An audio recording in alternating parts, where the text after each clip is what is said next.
आज हम मध्य प्रदेश की संस्कार धानी जबलपुर में हैं और आज हम जबलपुर की एक ऐसी शख्सियत से आपको रूबरू कराने जा रहे हैं जिन्होंने सिर्फ संस्कार धानी में नहीं, ना कि सिर्फ हमारे मध्य प्रदेश में और ना कि सिर्फ हमारे संपूर्ण भारत में, अपितु पूरे विश्व में संस्कृति को और हमारे भारत देश की प्राचीन आध्यात्मिकता को और महर्षि महेश योगी संस्थान के आप संस्थापक हैं और महर्षि महेश योगी के साथ जिनके साथ मिलकर पूरे विश्व में सांस्कृतिक और आध्यात्मिक का जो उन्होंने प्रचार प्रसार किया है वह अतुलनीय है, अद्भुत है।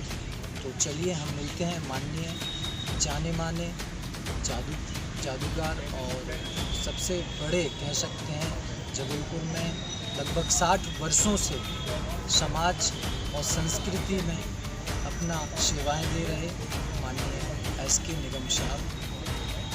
सर बहुत बहुत आपका स्वागत है। और सर मैं चाहूँगा कि जो अभी लॉकडाउन में के बाद से जो समस्याएं उत्पन्न हो रही हैं तो किन किन क्षेत्रों पे इसका प्रभाव पड़ा है और उनसे उभरने के लिए पूरा आज देश जो है उभर रहा है, आगे बढ़ रहा है, तो हम किस प्रकार से जो हैं जो चीज़ें प्रभावित हुई हैं, चाहे वह शिक्षा हो या कृषि हो या रोज़गार हो या सांस्कृतिक जगत को हम ले लें, तो सर किस प्रकार से जो है हम इसमें ऊपर उठ सकते हैं? मानव सभ्यता के विकास में ये बिल्कुल कल्पनातीत रहा जो स्थिति कोरोना काल के दौरान दिखाई दी। वायरस कहीं से भी उपजा परंतु पूरे विश्व को प्रभावित किया। जो सर्वशक्तिमान देश थे अमेरिका और रूस, जिनका ये कहना रहा कि ब्रह्मा ने जो सृष्टि की रचना की है उससे भी ज़्यादा तेज हम लोग ने रोबोट बना लिए हैं। चांद पे मानव को बसाने की योजना है, स्पेस रॉकेट भेज रहे हैं और हर चीज़ पे उनने कृत्रिम दिल, मानव शरीर सब कुछ कृत्रिम बना लिया। उनका ये मानना था कि मानव विज्ञान जो है अजय है। स्विट्ज़रलैंड में भी वो लोगों ने प्रयोग किया था कि पृथ्वी कहाँ से उत्पन्न हुई और ये सारे प्रयोगों के बावजूद भी जैसा कि हम मानते हैं कि प्रकृति कहीं ना कहीं ज़्यादा ताकतवर है और प्रकृति ने 2 वर्ष पूर्व ये बात प्रमाणित कर दिया कि हम सर्वाधिक ताकतवर हैं। कोरोना नामक वायरस ने पूरे दुनिया को हिला दिया। 250 से अधिक देशों में की सरकारें हिल गईं, रोज़मर्रा की चीज़ें रुक गईं, आर्थिक स्थितियां जो हैं वो बिल्कुल गर्त में चली गईं।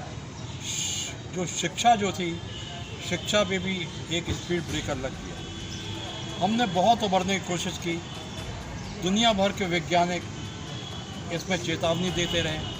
कभी किसी की चेतावनी सही भी प्रमाणित हुई, कहीं उसमें अतिशयोक्ति भी मिली। परंतु ये खुशी का विषय है कि कोरोना ने बहुत कुछ कंट्रोल पाया है और ये सब हम मानते हैं कि यदि दुनिया में कोई अदृश्य शक्ति है जिसको आप भगवान नाम दे लें, खुदा नाम दे लें, क्राइस्ट नाम दे लें या गुरु गोविंद सिंह नाम दे लें, उस अदृश्य शक्ति के प्रभाव से ही कुछ ऐसा हुआ है कि मानव के जीवन में फिर से एक नई आशा का संचार हुआ। शिक्षा जो 2 साल से बाधित पड़ी है, ये माना जाता रहा है जो बच्चे हैं बिना शिक्षा और बिना खेलकूद के उनका सर्वांगीण विकास जो है वो रुक जाएगा।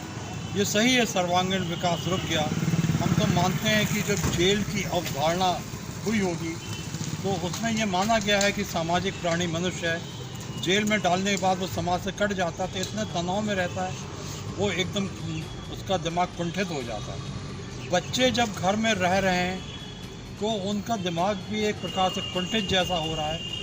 हमने लाख प्रयास किए कि वो लूडो, शतरंज या घरेलू गेम्स खेलते रहें, परंतु फिर भी जब तक वो लोग बाहर की दुनिया नहीं देखते तब तक वो स्वस्थ अनुभव नहीं करते। हम लोग ने ये प्रयास किया कि वे मास्क डालें, सोशल डिस्टेंस से ये अपने खेल कूद की गतिविधियों में भाग लें, परंतु उसके बावजूद भी पेरेंट्स जो हैं वो बच्चा है को डर लगता ही है, वो गति नहीं पकड़ पाया। अभी स्कूल वगैरह भी नहीं खुले, स्कूल जाते रहे तो बच्चों के साथ हिल मिल के वो अपने सर्वांगीण विकास में अपना योगदान कर सकते रहे, अपना पूरा जीवन अच्छा बना के रखते रहे। हम जितना भी कोशिश की जाए वो जो एक खुला जीवन शैली है वो उनको नहीं मिल पाई। अब वो एक दूसरी जीवन शैली जो ये माना जाता है एलन मस्क द्वारा कि ये 20वीं शताब्दी का एक ब्रह्मास्त्र है, व्हाट्सअप, फेसबुक। ये व्हाट्सअप फेसबुक में भी आदमी बहुत ज़्यादा व्यस्त रहा है, बच्चों का मन ज़रूर लगता है, परंतु आधुनिक विज्ञान ये कहता है कि लगातार देखने से आँखों की शक्ति कम होती है, सुनने की क्षमता कम होती है, डायबिटीज़ और मोटापा बढ़ता है। यदि प्रतिदिन 2.5-3 घंटे से ज़्यादा आदमी मोबाइल पे या बच्चे मोबाइल में व्यस्त रहते हैं तो निश्चित ही उनकी आयु में और शरीर के दूसरे अंगों पर नकारात्मक प्रभाव पड़ता है। तो एक समाज सेवी और लोगों के जीवन स्तर को सुधारने का जो संकल्प हम लोग ने लिया है वो कहीं ना कहीं बाधित होता है। तो हम उन बच्चों से और युवा पीढ़ी से ये करबद्ध निवेदन और आग्रह कर सकते हैं कि 2.5-3 घंटे से ज़्यादा मोबाइल, व्हाट्सएप, फेसबुक में ना ध्यान दें, बल्कि खुली जीवन शैली को अपनाएं। और ये उनके हित के लिए है कि जब सर्वांगीण विकास होगा, उनकी आयु बढ़ेगी, चश्मा नहीं लगेगा, डायबिटीज़ नहीं होगी, मोटापा नहीं होगा, कहीं पैर में दर्द और कमर में दर्द चालू नहीं होगा। और यही स्वस्थ व्यक्ति जब रहेगा तो ये भारत को भी स्वस्थ बनाएगा और हम एक आदर्श समाज की संरचना कर सकते हैं, एक निरोग भारत की कल्पना कर सकते हैं। हमारा ये कहना है कि यदि हम बीमारी होने के बाद कोई दवाई का उपयोग करें तो हम इसके बिल्कुल समर्थन में नहीं है। हम चाहते हैं कि बीमार हो ही ना। तो हालांकि ये एक दवा उद्योग पे भी एक प्रभाव है, परंतु एक स्वस्थ भारत की कल्पना करना और उसको यथार्थ में ढालना भी हम सब लोग का नैतिक दायित्व है। यदि हमने प्रकृति के नियमों के अनुसार इस धरती पर जन्म लिया है तो केवल खाने रहने के लिए नहीं, मानव जीवन के विकास के लिए, विज्ञान के विकास के लिए, प्रकृति के गूढ़ रहस्यों को समझने के लिए हमारा दायित्व है, संकल्प है, जिसे हम पूर्ण करके हम अपने जीवन को सार्थक भी बना सकते हैं। जहाँ तक जबलपुर और मध्य प्रदेश का प्रश्न है, क्योंकि मैं मध्य प्रदेश का मूल निवासी हूँ, जबलपुर से 20-22 किलोमीटर दूर से एक सेंटर पॉइंट है, कर्क रेखा वहीं से जाती है। आचार्य विनोबा भावे ने 1962 में इसको संस्कार धानी की उपमा दी है। दुनिया में वेदों के प्रचार प्रसार के लिए वैज्ञानिक रिसर्च करवा के एक नाम महर्षि महेश योगी का आता है। वो भी इस नर्मदा की माटी के पुत्र हैं। ओशो, जिनकी दार्शनिक विचारधारा और तर्क शक्ति से पश्चिम के लोग भी इतना अधिक प्रभावित रहे कि पश्चिम के किसी देश ने उनको शरण नहीं दी, आखिर में उन्होंने भारत में ही आए। वो भी जबलपुर ही उनका कर्मस्थली रही और यहीं से वो जबलपुर ने छोड़ा। मेरी हम बात करें भारत में बेरोजगारी की समस्या की, सर देखा गया है कि लॉकडाउन से पहले ही और आज़ादी के बाद से ही निरंतर यह एक चुनौती रही है देश के सामने। एक बहुत बड़ी चुनौती रही है कि बेरोजगारों की संख्या बहुत ज़्यादा है और लॉकडाउन के बाद से जो ये संख्या है इसने एक विशाल रूप ले लिया है। तो सर इसमें आप क्या युवाओं को संदेश देना चाहेंगे कि किस प्रकार से जो है वो रोजगार या स्वरोजगार के प्रति अपना जो है जीवन बेहतर बना सकते हैं? ये देश दुनिया की दूसरी सबसे बड़ी आबादी वाला देश है। सबसे बड़ी आबादी देश दुनिया में चीन की है और चीन के बाद 132 करोड़ आबादी हिंदुस्तान की है। रोजगार के अवसर सीमित होने का मैं सबसे बड़ा कारण यह मानता हूँ, जिस ढंग से आबादी बढ़ रही है। 1947 में स्वतंत्रता के पूर्व यहाँ की आबादी 35 और 40 लाख के बीच थी। तो वो आबादी 1 करोड़ 100 करोड़ 132 करोड़ हो गई। तो निश्चित ही रोजगार के अवसर सीमित हो गए। उसमें सबसे बड़ा जो यदि अपन सुधार कर सकते हैं तो जनसंख्या नियंत्रण, रोजगार के अवसरों को बढ़ाना और युवाओं के लिए जो स्टार्टअप योजना चालू हुई है उसके अधिक से अधिक प्रचार प्रसार और युवाओं में वो आत्मविश्वास पैदा होने चाहिए कि जिस रोजगार की तरफ हम अग्रसर हो रहे हैं उसमें सफल हों, उनका मनोबल बढ़े। अंदर से जो हीन भावना है कि हम सफल होंगे नहीं होंगे, हमारा ये पैसा हम बैंक से लोन ले रहे हैं चुका पाएंगे ना, वो केवल उनको मनोबल बढ़ा के संकल्प लेना पड़ेगा हम जो कर रहे हैं सफल होंगे। और यही इस दृढ़ इच्छा शक्ति जो है उनको नए रोजगार में सफल कराएगी। हम बड़े बड़े महापुरुषों के प्रेरणा के वाक्य पढ़ते हैं, तो प्रेरणा का वाक्य पढ़ना केवल इतना उद्देश्य है कि वो क्रियान्वयन में आए। पढ़ के केवल अपने को सेटिस्फाई होना और 5 मिनट बाद उसको भूल जाना यह ना हो। मैंने पढ़ा है जापान और चीन जो किसी ज़माने में हिंदुस्तान से भी पीछे थे, आज चीन का जो मार्केट कैप है वो अमेरिका तक को जिसने हिला के रखा है। राखी से लेके खिलौने और इलेक्ट्रॉनिक गुड्स तक सब चीन से आते हैं।